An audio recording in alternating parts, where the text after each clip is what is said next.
બુલેટિનની શરૂઆત કરીએ તો આજથી ગુજરાત વિધાનસભાનું સત્ર શરૂ થશે। વિધાનસભાનું સત્ર 23 દિવસ સુધી ચાલશે। બુધવારે નાણામંત્રી કનુ દેસાઈ બજેટ રજૂ કરશે। નાણામંત્રી સતત 5મી વાર બજેટ રજૂ કરશે। રાજ્યનું બજેટ 4.10 લાખ કરોડ રહેવાની ધારણા છે। રાજ્યપાલના સંબોધનથી વિધાનસભા સત્ર શરૂ થશે। આભાર પ્રસ્તાવ બાદ શોકદર્શક ઉલ્લેખ કરાશે, ત્યારે પૂર્વ મંત્રી વિધાનસભા સભ્યના અવસાન અંગે શોક વ્યક્ત કરવામાં આવશે। સત્ર દરમિયાન અનેક મુદ્દાઓ ચર્ચા માટે મૂકવામાં આવશે, ત્યારે નિર્મલ અમારી સાથે જોડાયેલા છે। નિર્મલ, વિધાનસભાનું સત્ર શરૂ થવા જઈ રહ્યું છે, શું માહિતી?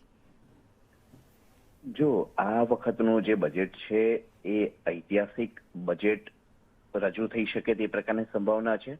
વિધાનસભા અધ્યક્ષે અગાઉ જે પ્રકારે જાહેરાત કરી હતી વિધાનસભા સત્રની, તે વખતે પણ તેમણે કહ્યું હતું કે આ વખતનું સત્ર પણ સૌથી વધારે લાંબો સમય ચાલે તે પ્રકારનું સત્ર રહેશે। એટલે કે કુલ 38 દિવસનું આ સત્ર છે કે જેમાંથી 23 દિવસ સુધી કામકાજ આ બેઠકની અંદર કરવામાં આવશે। વિવિધ બેઠકો આ સત્ર દરમિયાન યોજવામાં આવશે, જેમાં વિધાનસભાનું સત્ર જ્યારે આજથી શરૂ થઈ રહ્યું છે ત્યારે સૌપ્રથમ શરૂઆત રાજ્યપાલના સંબોધન થકી થશે અને ત્યારબાદ જે પૂર્વ મંત્રીઓ છે, સભ્યો છે, તેમના શોક પ્રસ્તાવ રજૂ કરવામાં આવશે।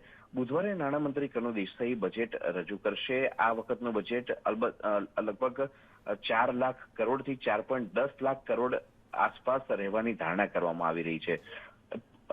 સત્ર દરમિયાન અનેક મુદ્દાઓ ચર્ચા માટે મૂકવામાં આવશે। વિવિધ અહેવાલો, વિવિધ હિસાબ, વિવિધ ઓડિટ અહેવાલ મેજ પર મૂકવામાં આવશે। આરોગ્યની વાત હોય, મહિલા બાળ વિકાસના અહેવાલો આજે રજૂ કરવામાં આવશે, જ્યારે અનુમતિ મળેલા જે વિધેયકો છે તે પણ વિધાનસભા મેજ પર મૂકવામાં આવશે। યુસીસી જેવા વિધેયકો ગૃહમાં રજૂ થાય તે પ્રકારની સંભાવના છે। સરકાર લગભગ 7 જેટલા નવા વિધેયક રજૂ કરવાની આ વખતે તૈયારીમાં છે। જી, ધન્યવાદ નિર્મલ આ માહિતી માટે।